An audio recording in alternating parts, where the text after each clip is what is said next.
Halo semuanya, salam semangat. Bertemu lagi ya dengan Ibu Bu Nurul di Mapel Keamanan Pangan. Nah, untuk minggu lalu kita sudah membahas mengenai sanitasi hygiene. Nah, di pertemuan minggu lalu Ibu itu sudah memutarkan video, kemudian menugaskan kalian untuk menganalisis apa yang terjadi di video tersebut. Nah, dari video tersebut kita bisa menganalisis atau mengidentifikasikan hygiene makanan yang dilakukan oleh chef di video tersebut.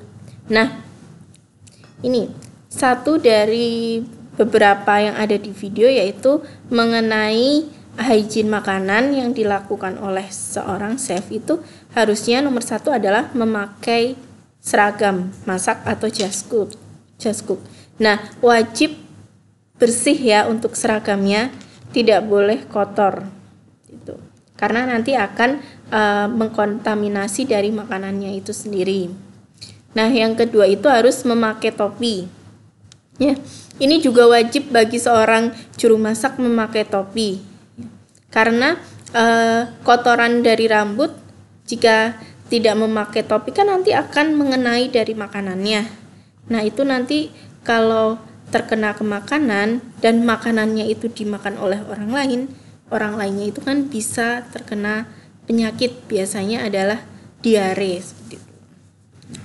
Yang ketiga, memakai apron ya atau celemek. Nah, yang keempat, mencuci tangan sebelum memegang makanan. Nah, ini wajib sekali untuk semuanya ya. Sebelum memulai aktivitas apapun di dapur, terlebih dahulu harus mencuci tangan. Kelima, memakai sarung tangan. Nah, ini juga wajib. Apalagi saat kita bersentuhan langsung dengan makanan ya. Ini wajib sekali memakai sarung tangan. 6. Dilarang bersin sembarangan. Nah, kalaupun bersin usahakan menjauh dulu ya dari area pengolahan atau ditutupi dengan kain. 7.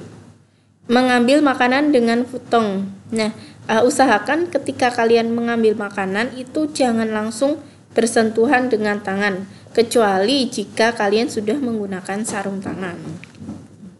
Nah, yang kedelapan itu membuang sampah di tempatnya. Kesembilan, menggunakan talenan yang berbeda. Maksudnya begini, talenan yang kalian gunakan untuk memotong daging itu jangan disamakan dengan talenan untuk memotong sayur tuh, karena nanti akan terjadi kontaminasi silang. Nah, yang ke-10, selalu menutup makanan. Jadi ketika kalian selesai memasak, nah usahakan makanannya itu ditutup ya, supaya tidak dihinggapi lalat. Karena sekali lalat hinggap ke makanan, nah nanti lalatnya itu akan bertelur di makanan itu. Nah, yang selanjutnya yaitu selalu membersihkan kulkas atau refrigerator.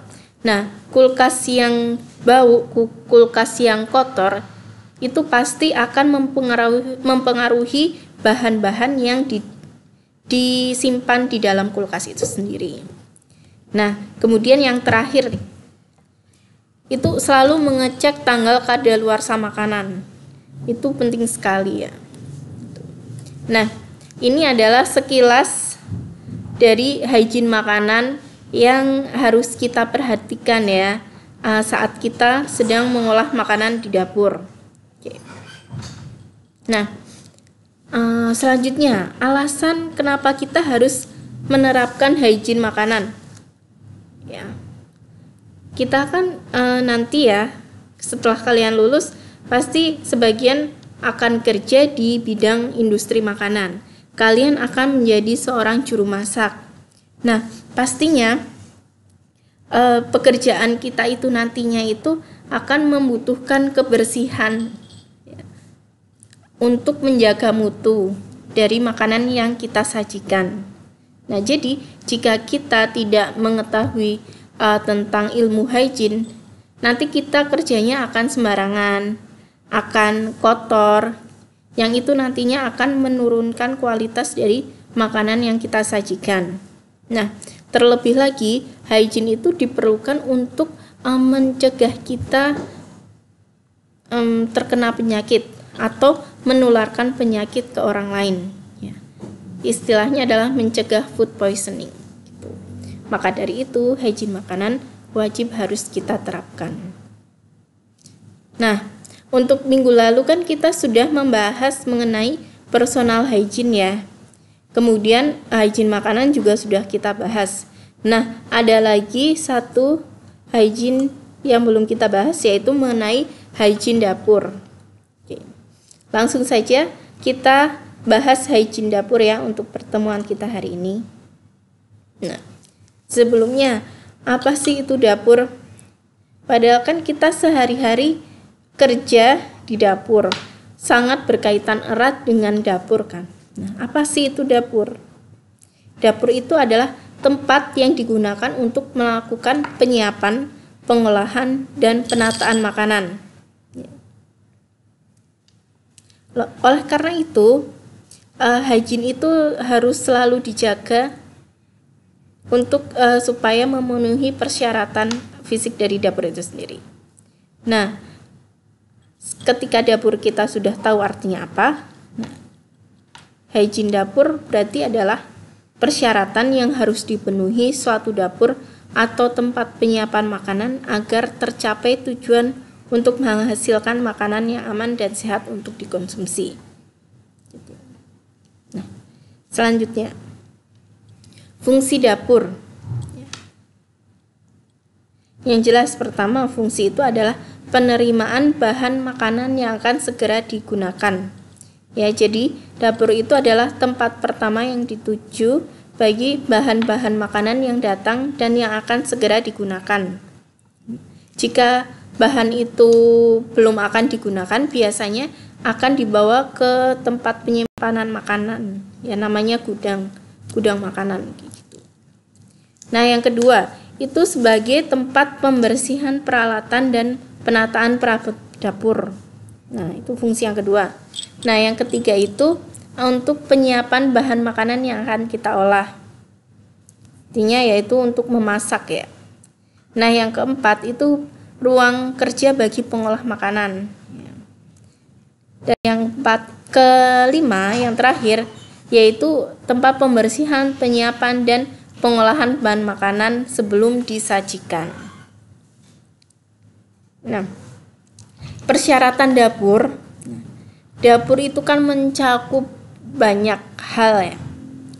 Tidak hanya sebagai tempat untuk masak, tidak hanya area dapur saja, tetapi dapur itu juga meliputi halamannya, konstruksi bangunan, lantainya, langit-langitnya, saluran air, dinding, ventilasi, area ruangan pengolahan makanan, fasilitas pencucian peralatan atau namanya, kemudian ada fasilitas tempat untuk cuci tangan, penyediaan tempat sampah, tata letak dapur, pintu, jendela, dan juga pencahayaan. Nah, semua faktor ini merupakan hal-hal yang perlu diperhatikan untuk mendapatkan dapur yang baik, yang memenuhi syarat fisik dalam pengolahan makanan. Oke. Nah, prinsip-prinsip dapur juga harus kita ketahui ya. Ada 4 secara umum prinsip dapur. Nah, yang pertama itu adalah seluruh permukaan peralatan yang kontak dengan makanan harus mudah dibersihkan. Ya, sehingga peralatan harus dirancang untuk tujuan tersebut. Jadi, peralatan yang kontak dengan makanan langsung itu contohnya itu pisau, talenan, mangkok, bowl seperti itu ya. Itu cari alat-alat itu yang gampang dibersihkan, itu sih intinya. Nah, yang kedua, peralatan harus didesain untuk melindungi makanan dari kontaminasi luar. Nah, alat ini itu maksudnya adalah alat yang digunakan untuk penyimpanan makanan. Misalnya refrigerator, lemari, misal kontainer seperti itu. Wadah-wadah makanan, misal wadah bumbu, kemudian wadah bahan-bahan yang lainnya gitu. Kemudian yang ketiga itu seluruh permukaan yang kontak dengan makanan tidak bereaksi dengan makanan. Ini contohnya adalah kalian cari bahan-bahan atau gunakan bahan-bahan yang tidak bereaksi dengan makanan yang akan kalian olah. Contohnya jika kalian pakai mangkok stainless steel ya, atau bowl stainless, nah itu tidak boleh digunakan untuk menyimpan acar contohnya. Karena bahan yang terbuat dari stainless steel itu akan cepat berkarat jika bersentuhan dengan asam, atau dalam hal ini kalau acar itu berarti cuka. Nah, cukanya itu akan membuat stainless steelnya cepat berkarat. Nah, yang keempat prinsipnya adalah seluruh permukaan yang kontak dengan makanan itu harus lembut dan tidak berporus. Artinya adalah tidak berpori-pori. Karena jika permukaan bahannya itu berpori-pori, pasti nanti kan akan ada makanan-makanan yang nyelip kan, yang masuk ke dalam pori-pori itu.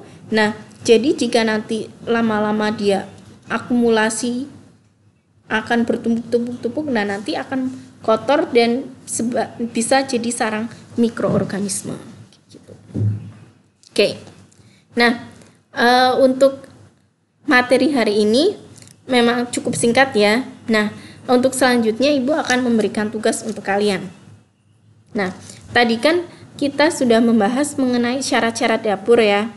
Ada 14 hal yang perlu diperhatikan mengenai halamannya, konstruksi bangunan, dan lain sebagainya, sampai pencahayaan.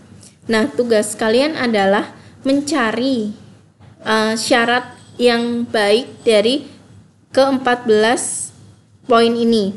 Misalnya, halaman yang baik yang memenuhi syarat itu seperti apa?